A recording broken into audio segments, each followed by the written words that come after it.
ಮಹಾದೇವಿ ಅಮ್ಮ ಶ್ರೀ ಚಕ್ರವಾಸಿನಿ. ಮದುವೆ ತೀರ್ಮಾನ ಆಗಿದೆ ಅಂದಮೇಲೆ ಹುಡುಗ ಯಾರು ಅಂತಲೂ ತೀರ್ಮಾನ ಆಗಿರುತ್ತೆ. ನಂಗೆ ಗೊತ್ತು ನೀನು ಸಿಗಲ್ಲ ಅಂತ. ಯಾರು ಒಪ್ತಾರೋ ಬಿಡ್ತಾರೋ, ನಾನು ನಿನ್ನನ್ನು ಒಪ್ಪಿದ್ದೀನಿ. ನಿನ್ನ ಹೆಸರನ್ನ ನಾನು ಹೇಳ್ತೀನಿ ಅಷ್ಟೇ.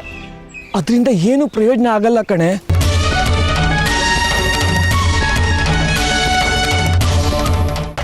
ದಿನಕ್ಕೊಂದೊಂದು ನಾಟಕ ಆಡ್ತಿದ್ದಾಳ ನಿನ್ನ ಅಮ್ಮನವರು.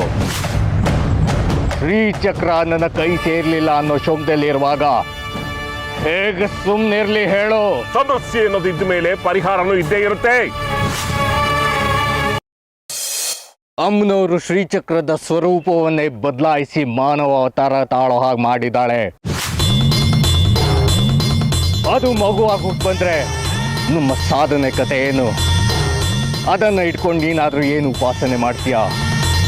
ನಾನಾದರೂ ಏನು ಮಂತ್ರ ತಂತ್ರಗಳನ್ನು ಮಾಡಲಿ?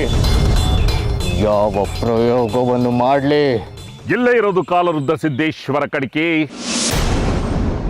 ಅಮ್ಮನವ್ರು ಸೇರು ಅಂದ್ರೆ ನಾವು ಸವಾ ಸೇರು ಅಂತ ಸಾಬೀತು ಮಾಡೋ ಕಾಲ ಬಂದಿದೆ. ಶ್ರೀಚಕ್ರ ಅಂತ ಅಂದ್ರೆ ಉಪಾಸನೆ ಮಾಡಬೇಕು. ಆದ್ರೆ ಮನುಷ್ಯ ರೂಪದ ಶ್ರೀಚಕ್ರಕ್ಕೆ ಉಪಾಸನೆ ಅಗತ್ಯ ಇಲ್ಲ. ಮನುಷ್ಯನ ಹೇಗೆ ಬೇಕಾದರೂ ಪಳಗಿಸ್ಕೋಬಹುದು. ನಾನು ನೀನು ಸಂವಹನೆ ನಡೆಸೋ ಹಾಗೆ ಶ್ರೀಚಕ್ರದ ಜೊತೆ ನಾವು ಸಂವಹನೆ ನಡೆಸಬಹುದು. ಅಂದ್ರೆ ಮನುಷ್ಯ ರೂಪದ ಶ್ರೀಚಕ್ರದಿಂದ ಹೆಚ್ಚು ಉಪಯೋಗ ಅಂತೀಯ ವಿರೂಪಾಕ್ಷ? ಅದ್ರಲ್ಲಿ ಸಂಶಯನೇ ಬೇಡ ಕಲಿಕೆ. ಇಷ್ಟು ದಿವಸ ಶ್ರೀಚಕ್ರ ವಿಗ್ರಹದ ಕೆಳಗಡೆ ಪೆಟ್ಟಿಗೆ ಒಳಗಡೆ ಔತ್ಕೊಂಡು ಓಡಾಡ್ತಾ ಇತ್ತು. ಏನು ಮುಂದೆ ನಮ್ಮ ಕಣ್ಣು ಮುಂದೆನೆ ಓಡಾಡುತ್ತೆ. ಬಾ ಅಂದ್ರೆ ಬರುತ್ತೆ, ಹೋಗು ಅಂದ್ರೆ ಹೋಗುತ್ತೆ, ತಿನ್ನು ಅಂದ್ರೆ ತಿನ್ನುತ್ತೆ, ಮಾತಾಡಿಸಿದ್ರೆ ಮಾತಾಡುತ್ತೆ. ಇನ್ನು ನಮ್ಮ ಕೆಲಸ ಬಹಳ ಸುಲಭ. ಈ ಮನುಷ್ಯ ರೂಪದ ಶ್ರೀಚಕ್ರದಿಂದ ನಮ್ಮ ಕೆಲಸ ಏನು ಬೇಕಾದ್ರೂ ಮಾಡ್ಕೋಬಹುದು. ಅಂದ್ರೆ ಸರ್ವಾಧಿಕಾರತ್ವವನ್ನು ಪಡ್ಕೊಂಡ ಹಾಗೆ.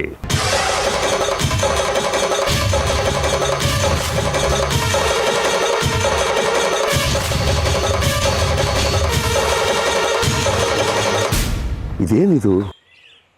ಈ ಶಾಸ್ತ್ರಿಗಳು ಆ ಸಾಕ್ಷಾತ್ ಭಗವತಿ ಸ್ವರೂಪಳಾದ ಶ್ರೀಚಕ್ರದ ರೂಪದಲ್ಲಿ ಮನುಷ್ಯ ಜನ್ಮ ತಾಳಿ ಜಾಜಿಯ ಗರ್ಭಸಂಜಾತವಾಗಿ ಬರುತ್ತೆ ಅನ್ನೋ ಸಂತೋಷ ಸುದ್ದಿ ಕೊಟ್ಟರು. ಇದರ ಜೊತೆನೇ ಆ ಮಗು ಇವ್ರ ಮನೆಯಲ್ಲೇ ಓಡಾಡುತ್ತೆ ಅಂತ ಬೇರೆ ಹೇಳಿದರು. ಇದು ಹೇಗೆ ಸಾಧ್ಯ?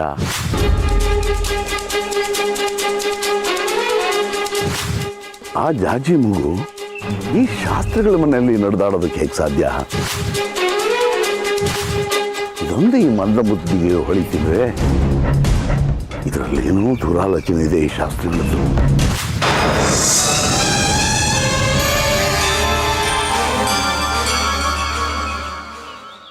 ಆದ್ರೆ ಒಂದು ಸಂದೇಹ ವಿರೂಪಾಕ್ಷ, ಆ ಮಗು ನಮ್ಮ ಮಾತು ಯಾಕೆ ಕೇಳಬೇಕು? ಆ ಮಗುವಿಗೆ ನಾವು ತಂದೆನ ತಾಯಿನ ಮಾವಂದ್ರ. ಆ ಮಗು ನಮ್ಮ ಮಾತು ಯಾಕೆ ಕೇಳುತ್ತೆ? ಅಪ್ಪ ಅಮ್ಮ ಆಗೋದಕ್ಕೆ ಸಾಧ್ಯ ಇಲ್ಲ. ಆದ್ರೆ ಅದಕ್ಕಿಂತ ಒಂದು ಹೆಜ್ಜೆ ಮುಂದೆ ತಾತಂದ್ರ ಆಗ್ಬೋದಲ್ಲ. ತಾತಂದಿರ ನಿನ್ನ ಕ್ಷುದ್ರ ದೇವತೆ ಹೇಳಿದಾಗೆ ಇನ್ನು 10 ತಿಂಗಳಲ್ಲಿ ಜಾಜಿ ಗರ್ಭ ತೋರಿತಾರೆ. ಶ್ರೀಚಕ್ರ ಮಗುವಾಗಿ ಜನ್ಮ ತಾಳುತ್ತೆ. ಆದ್ರೆ ಇನ್ನು 1 ತಿಂಗಳಲ್ಲಿ ಜಾಜಿಗೆ ಮದುವೆ ಆಗ್ಬೇಕು, ಗರ್ಭ ಧರಿಸ್ಬೇಕು. ಗರ್ಭ ಧರಿಸ್ಬೇಕಂದ್ರೆ ಅವಳು ಮದುವೆ ಆಗ್ಬೇಕು. ಯಾರವಳನ್ನ ಮದುವೆ ಆಗೋದು? ಅಲ್ಲೇ ಇರೋದು ಈ ವಿರೂಪಾಕ್ಷ ಶಾಸ್ತ್ರೀಯ ಜಾಣ್ಮೆ ಕಡಿಕೆ. ಅಮ್ಮನವರು ಯಾರ ಜೊತೆ ಮದುವೆ ಆಗ್ಬೇಕು ಅಂತ ತಿಳಿಸಿಲ್ಲ, ಅದನ್ನ ನಾನ್ ತಿಳಿಸ್ತೀನಿ. ಅಂದ್ರೆ ತುಂಬಾ ಸರಳ ಕಡಿಕೆ. ಜಾಜಿ ಗರ್ಭವತಿ ಆಗೋದಕ್ಕೆ ಒಬ್ಬ ಗಂಡ ಬೇಕು. ಆ ಗಂಡ ನಮ್ಮವನೇ ಯಾಕಾಗಿರಬಾರ್ದು? ಆ ಮಗು ನಮ್ಮನೇಲೇ ಯಾಕೆ ಹುಟ್ಟಬಾರ್ದು? ಅದಕ್ಕೆ ನಾನೊಂದು ಯೋಜನೆಯನ್ನು ಹಾಕ್ಬಿಡಿ. ನನ್ನ ಮಗ ಚಂದ್ರಧರನ ಬಗ್ಗೆ ನಿನಗೆ ಗೊತ್ತಿದೆ ಅಲ್ಲ?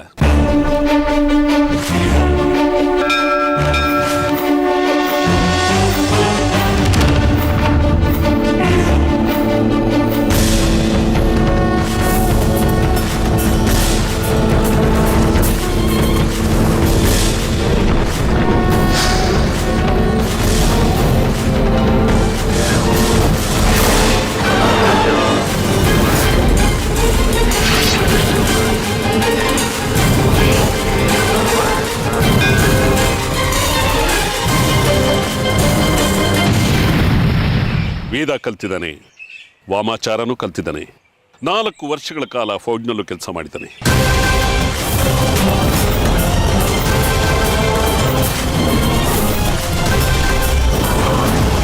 ಈಗ ಅದನ್ನೆಲ್ಲ ಬಿಟ್ಟು ಲೌಕಿಕ ಸಾಧನೆಗಳನ್ನು ಮಾಡ್ತಾ ಇದ್ದಾನೆ.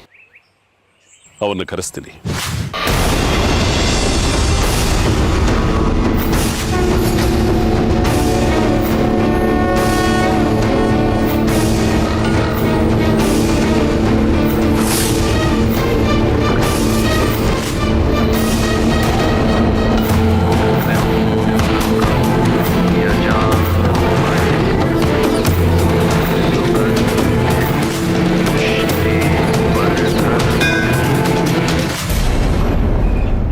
ಅವನಿಗೆ ಜಾಜೀನ್ ಕೊಟ್ಟು ಮದುವೆ ಮಾಡ್ತೀನಿ, ನಮ್ಮನೆ ಸೊಸೆಯಾಗಿ ಮಾಡ್ಕೊಳ್ತೀನಿ ಅವಳನ್ನು. ಇನ್ನು ಮುಂದಿನ 10 ತಿಂಗಳಲ್ಲಿ ಶ್ರೀಚಕ್ರ ನನ್ನ ಮೊಮ್ಮಗಳಾಗೋ ಜನಿಸುತ್ತೆ. ನಮ್ಮ ಕೈಲಿ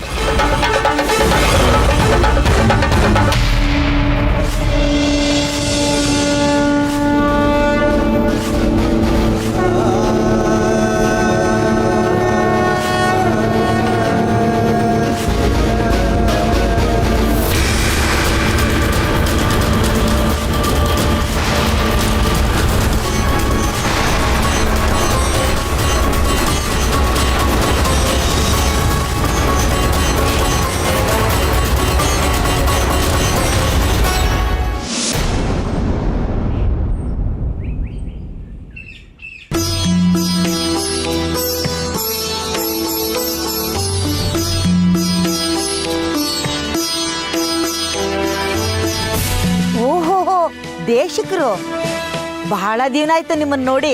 ಏನ್ ಇತ್ ಕಡೆ ಹೊರಟ್ರಿ? ದೇವಸ್ಥಾನಕ್ಕ? ಇಲ್ಲಮ್ಮ, ಇಲ್ಲೇ ಒಬ್ಬರಿಗೆ ಮಂತ್ರೋಪದೇಶ ಆಗಬೇಕಾಗಿತ್ತು, ಅದಕ್ಕೆ ಹೋಗ್ತಾ ಇದ್ದೀನಿ. ಅಂದಾಗೆ ನಿಮ್ಮನ್ನೊಂದು ಮಾತು ಕೇಳಬೇಕಾಗಿತ್ತಲ್ಲ. ಕೇಳಿ ದೇಶಿಕ್ರೆ, ಅದಕ್ಕೇನಂತೆ? ಆದರೆ ತಾವು ತಪ್ಪು ತಿಳ್ಕೊಬಾರ್ದು. ತಪ್ಪು ತಿಳ್ಕೊಳ್ಳೋ ಅಂಥದ್ದು ಏನಾದರೂ ಇದ್ರೆ ದಯವಿಟ್ಟು ಕೇಳಲೇಬೇಡಿ. ನೋಡಿ, ಮೊದಲೇ ನನ್ನ ಮಾತು ಮೊನಚು. ಈಗಾಗಲೇ ನನಗೆ ನಿಷ್ಠುರವಾದಿ, ಲೋಕ ವಿರೋಧಿ ಅಂತ ಈ ಚಕ್ರಾಪುರಿ ಜನ ಬಿರುದು ಕೊಟ್ಟಾಗಿದೆ. ದಯವಿಟ್ಟು ಹೇಳಬೇಡಿ. ನೀವೇನೋ ಹೇಳೋದು, ನಾನೇನೋ ಅನ್ನೋದು, ಕೊನೆಗೆ ನಾನೇ ಕೆಟ್ಟವಳು ಅಂತ ಅನಿಸ್ಕೊಳ್ಳೋದು. ಇದೆಲ್ಲ ಬೇಡಿ ದೇಶಿಕರೇ, ನನಗೆ ಯಾವ ಕರ್ಮ? ಹಾಗಲ್ಲಮ್ಮ, ನಿಮ್ಮ ಜಾಜಿಗೆ ನೀವೇನಾದರೂ ಮದುವೆ ಮಾಡೋ ಯೋಚನೆ ಮಾಡಿದ್ದೀರಾ ಅಂತ ಕೇಳೋಣ ಅಂತ ಬಂದೆ. ನಿಮಗೆ ಕಸಿವಿಸಿ ಆದರೆ ಕೇಳಲ್ಲ ಬಿಡಿ. ಕೇಳಾದ್ಮೇಲೆ ಇನ್ನೇನು ಕೇಳಲ್ಲ ಅನ್ನೋದು? ಅಬ್ಬಬ್ಬ, ವಿಷಯಗಳು ಅದೆಷ್ಟು ಬೇಗ ಹರಿದಾಡ್ಬಿಡುತ್ತೆ. ಈ ಚಕ್ರಾಪುರಿ ಜನಗಳಿಗೆ ಮಾಡೋದಕ್ಕೆ ಬೇರೆ ಕೆಲಸ ಇದ್ರೆ ತಾನೇ. ಯಾವಾಗ್ಲೂ ಕಂಡೋರ್ ಮನೆದೇ ಚಿಂತೆ. ಹಾಗಲ್ಲ ತಾಯಿ, ವಯಸ್ಸಿಗೆ ಬಂದಿರೋ ಹುಡುಗಿ ನೋಡಿ ಹಾಗೆ ಲೋಕಾರೂಢಿಯಾಗಿ ಕೇಳಿದೆ ಅಷ್ಟೇ. ಹೌದು, ನೀವು ಕೇಳಿದ್ರಿ, ನಾನ್ ನಂಬದೆ. ನಿನ್ನೆ ರಾತ್ರಿ ತಾನೇ ನಮ್ಮನೇಲಿ ಮದ್ವೆ ವಿಷಯ ಪ್ರಸ್ತಾಪ ಬಂತು. ಆಗ್ಲೇ ಇವತ್ತು ಬೀದಿಲ್ ಸಿಕ್ಕಿ ಮದ್ವೆ ವಿಚಾರ ಕೇಳ್ತಿದ್ದೀರಾ. ಉದ್ಧಾರ. ಓ, ನೀವು ಮದುವೆ ಪ್ರಯತ್ನದಲ್ಲಿ ಇದ್ದೀರಾ ಅಂತ ಆಯ್ತು. ನಮ್ಮನೆ ಮಗಳ ಮದ್ವೆ ನಾವ್ ಯೋಚನೆ ಮಾಡ್ದೆ, ಇನ್ನೇನ್ ನೀವ್ ಮಾಡಕ್ಕಾಗತ್ತಾ? ಯಾರು ಗಂಡು? ಯಾವಾಗ ಮದುವೆ? ಗಂಡು ದಿನ ಇನ್ನೂ ನಿಗದಿ ಆಗಿಲ್ಲ. ಗೊತ್ತಾದ ಕೂಡ್ಲೆ ನಮ್ಮನೆಯವರಿಗೆ ನಿಮ್ಗೆ ತಿಳಿಸಿ ಮೊದಲು ಅಂತ ಹೇಳ್ತೀನಿ, ಆಯ್ತಾ?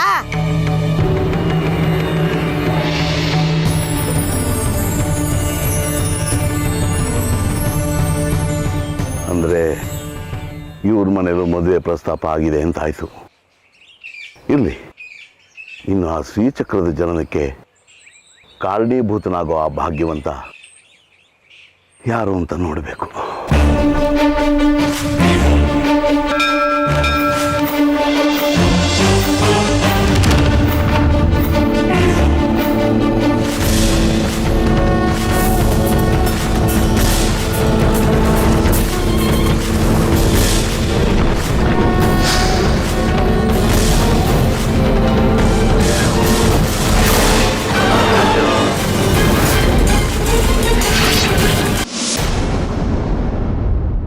ಏ ಜಾಜಿ, ಯಾಕೆ ಹೀಗೆ ಕೂತಿದ್ಯಾ?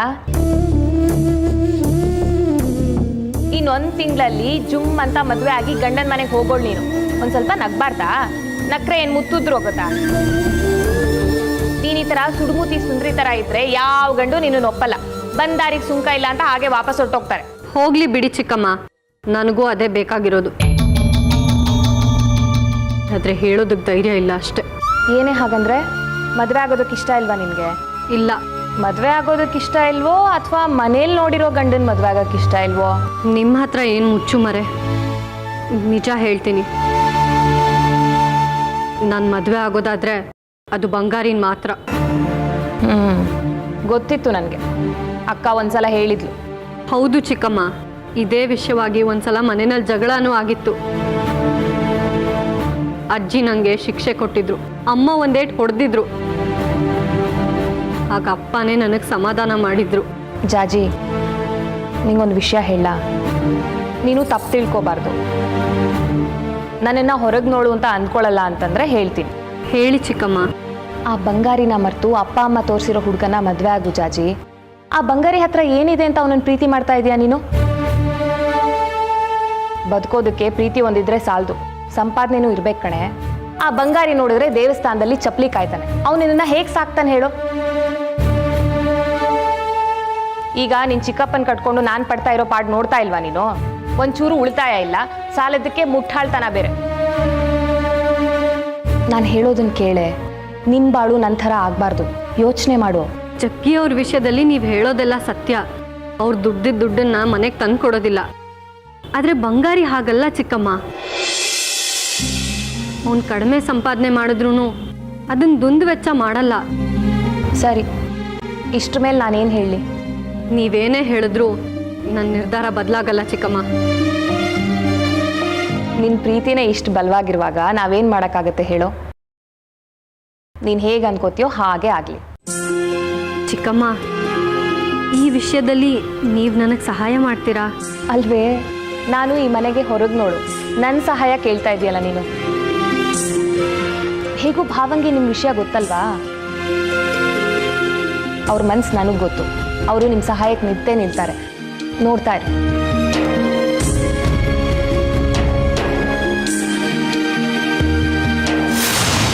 ಗುರುಗಳೇ, ನಾನು ಯಾಕೋ ಈ ಶಾಸ್ತ್ರಿಗಳ ಯೋಚನೆ ಅಷ್ಟು ಸರಿ ಕಾಣಿಸ್ತಾ ಇಲ್ಲ. ನಮ್ಗೆ ಇದರಿಂದ ಆಗೋ ಪ್ರಯೋಜನಕ್ಕಿಂತ ಆಪತ್ತೇ ಜಾಸ್ತಿ ಅನ್ನಿಸ್ತಾ ಇದೆ. ಅಂದ್ರೆ ಏನು ಅರ್ಥ ಮಣಿಕಂಠ? ಜಾಜಿ ವಿರೂಪಾಕ್ಷನ ಮನೆ ಸೊಸೆ ಆದ್ರೆ ಅವನಿಂದ ನಮಗೆ ಏನು ಪ್ರಯೋಜನ ಇಲ್ಲ ಅಂತಾನ? ಹೌದು ಗುರುಗಳೇ, ನಮ್ಗೆ ಇದರಿಂದ ಪ್ರಯೋಜನಕ್ಕಿಂತ ತೊಂದರೆನೇ ಜಾಸ್ತಿ. ನಮ್ಮ ಹಂಗಿಟ್ಕೊಂಡೆ ಇಷ್ಟೊಂದೆಲ್ಲ ದೌಲತ್ ತೋರಿಸ್ತಾ ಇರೋಂಥ ಶಾಸ್ತ್ರಿಗಳು ಇನ್ನು ಜಾಜಿ ಅವ್ರ ಮನೆ ಸೊಸೆಯಾಗಿ ಶ್ರೀಚಕ್ರ ಸ್ವರೂಪಿ ಅವ್ರ ಮೊಮ್ಮಗು ಆದರೆ ಅವ್ರು ನಡೆಯೋಕೆ ಆಗಲ್ಲ, ನಮ್ಮನ್ನು ಲೆಕ್ಕಕ್ಕೂ ಇಟ್ಕೊಳ್ಳಲ್ಲ. ನಾವಿಷ್ಟೆಲ್ಲ ಕಷ್ಟಪಟ್ಟದ್ದು ವ್ಯರ್ಥ ಆಗುತ್ತಷ್ಟೆ. ಆಮೇಲೆ ಶ್ರೀಚಕ್ರ ನಮ್ಮ ಕೈಗೆ ಸಿಗೋಲ್ಲ. ಶಾಸ್ತ್ರಿಗಳು ನಮ್ಮ ತಲೆನ ನುಣ್ಣಗೆ ಬೋಳಿಸಿ ಕೈಗೆ ಚೊಂಬು ಕೊಟ್ಬಿಡ್ತಾರೆ ಅಷ್ಟೆ. ಜಾಜಿ ಶಾಸ್ತ್ರಿಗಳ ಮನೆ ಸೊಸೆ ಆದರೆ ನಮಗೆ ಅಪಾಯ ಕಟ್ಟಿಟ್ಟು ಬುತ್ತಿ.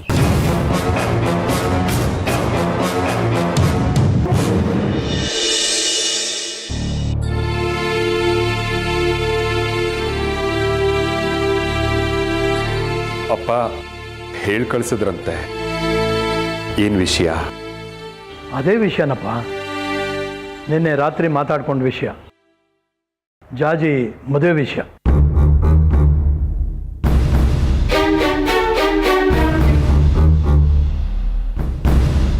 ಹೇಳಿಪ್ಪ, ಮುಂದೆ ನಾನೇನು ಮಾಡಬೇಕು? ಮುಂದೆ ಏನು ಮಾಡಬೇಕು ಅಂತ ಮಾತಾಡೋಕ್ಕೇನೆ ನೀನು ಕರೆದಿದ್ದು. ಅಲ್ಲ, ಮದುವೆ ವಿಚಾರ ಹೇಳಿದೆ, ಎಲ್ಲರೂ ಒಪ್ಕೊಂಡ್ರಿ. ಆದರೆ ಮದುವೆ ಗಂಡಿನ ಬಗ್ಗೆ ತಿಳ್ಕೊಳ್ಳೋ ಕುತೂಹಲ ಯಾರಿಗೂ ಇಲ್ವಾ? ಅಂದ್ರೆ ಗಂಡು ನಿಶ್ಚಯ ಆಗೋಗಿದ್ದಾನ? ಕುತೂಹಲ ಏನೋ ಇದೆಯಪ್ಪ, ಆದರೆ ನೀವೇ ಹೇಳಿ ಅಂತ ಕಾಯ್ತಾ ಇದ್ದೀವಿ. ಹೇಳಿ, ಯಾರು ಹುಡುಗ? ಜಾಜಿ ಕೈ ಹಿಡಿಬೇಕಾದ ಮದುವೆ ಗಂಡು ನನ್ನ ಗೆಳೆಯ ನಾರಾಯಣ ಶಾಸ್ತ್ರಿ ಮಗ ಸುಖದರ ಅಂತ.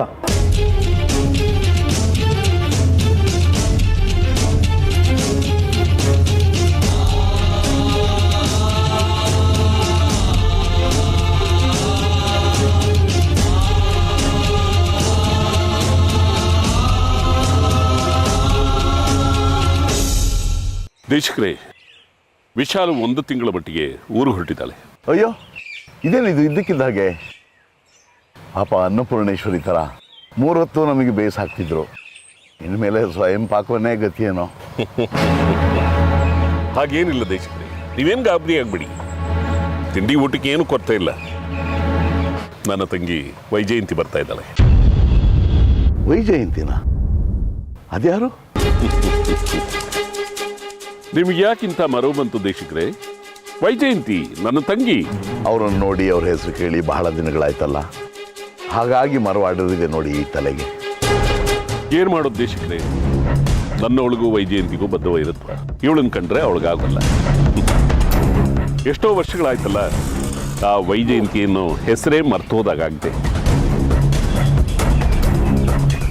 ಈಗ ನೋಡಿ, ವೈಜಯಂತಿ ಬರ್ತಾ ಇದ್ದಾಳೆ ಎಂದೆ ಇವಳು ಊರಿಗೆ ಹೊರಟಿಂತಿದ್ದಾಳೆ. ಹೌದು, ಅತಿಗೇನಾದ್ನಿಗೆ ಯಾಕೆ ಈ ರೀತಿ ದ್ವೇಷ? ಅದೊಂದು ದೊಡ್ಡ ಕತೆ ದೇಶಕ್ರೇ. ನನ್ನ ತಂಗಿಗೆ ನಂದೇ ಊರು. ಅಲೌಕಿಕ ಸಾಧನೆ ಹುಚ್ಚು. ಅದನ್ನು ಕಂಡ್ರೆ ನಮ್ಮೊಳಗೆ ಆಗೋದಿಲ್ಲ. ಅವಳು ಮುಖ ನೋಡೋದಿಲ್ಲ ಅಂತ ಹೇಳಿ ಊರಿಗೆ ಹೊರಟು ನಿಂತಿದ್ದಾಳೆ.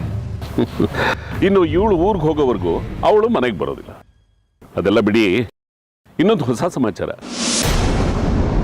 ತುಂಬ ಒಳ್ಳೆ ಹುಡುಗ, ಮೇಲಾಗಿ ಸುಸಂಸ್ಕೃತ. ಪಾಪ, ಕಳೆದ ವರ್ಷ ಅವನ ಅಪ್ಪ ತೀರ್ಕೊಂಡ್ಬಿಟ್ಟ. ಈಗ ಅವನಿಗೆ ಹಿಂದಿಲ್ಲ ಮುಂದಿಲ್ಲ. ಒಂದು ಸಖ್ಯ ಬೇಕಲ್ಲ. ಜಾಜಿನೇ ನಿನ್ನ ಜೊತೆ ಇರ್ತಾಳೆ ಅಂತ ಮಾತು ಕೊಟ್ಟು ಬಂದಿದ್ದೀನಿ. ಆಸ್ತಿ ಪಾಸ್ತಿ ಚೆನ್ನಾಗಿದೆ. ನಾಡಿದ್ದು ಹುಡುಗಿನ ನೋಡೋಕ್ಕೆ ಅವನೇ ಬರ್ತಾನಂತೆ. ಮಾತುಕತೆ ಮುಗಿಸಿ ಈ ತಿಂಗಳ ಕೊನೆಯಲ್ಲೇ ಓಲ್ಗ ಓದಿಸ್ಬೋಣ. ಮದುವೆ ಸರಳವಾಗಿದ್ದರೆ ಸಾಕು ಅಷ್ಟೇ. ಆದರೆ ಈ ತಿಂಗಳ ಕೊನೆಯಲ್ಲೇ ಮದುವೆ ಮುಗಿದು ಹೋಗಬೇಕು. ಅರ್ಥ ಆಯ್ತಲ್ಲ? ಈ ವಿಚಾರದಲ್ಲಿ ನಂದೇ ಕೊನೆ ನಿರ್ಧಾರ. ಯಾರು ಮಾತಾಡೋ ಹಾಗಿಲ್ಲ. ಆ ಭಗವತಿ ಎಲ್ಲ ಒಳ್ಳೇದು ಮಾಡ್ತಾಳೆ.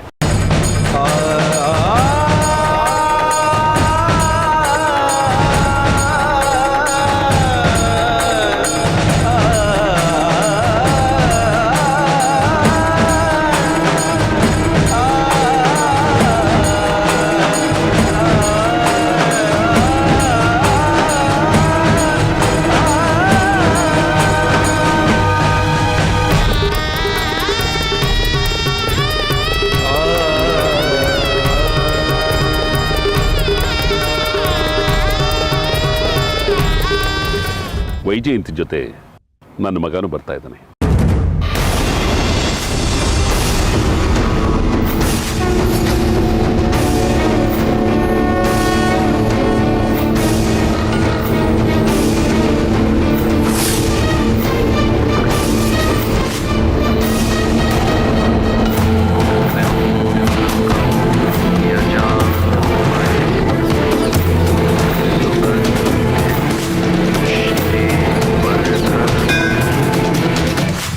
ನಾಳೆ ಅಷ್ಟರಲ್ಲಿ ಇಲ್ಲಿರ್ತಾರೆ.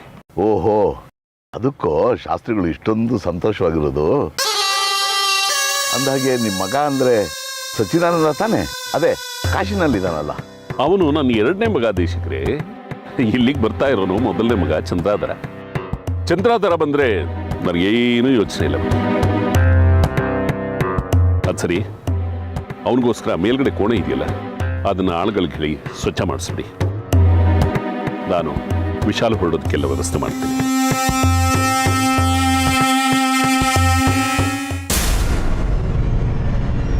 ಚಂದ್ರಧರ ಇವ್ರ ಮಗ, ಇವನ್ ಯಾಕೆ ಹೀಗೆ ಬರ್ತಿದ್ದಾನೆ? ಇದರಲ್ಲಿ ಏನೋ ಸಂಚು ನಡೀತಾ ಇದೆಯಲ್ಲ.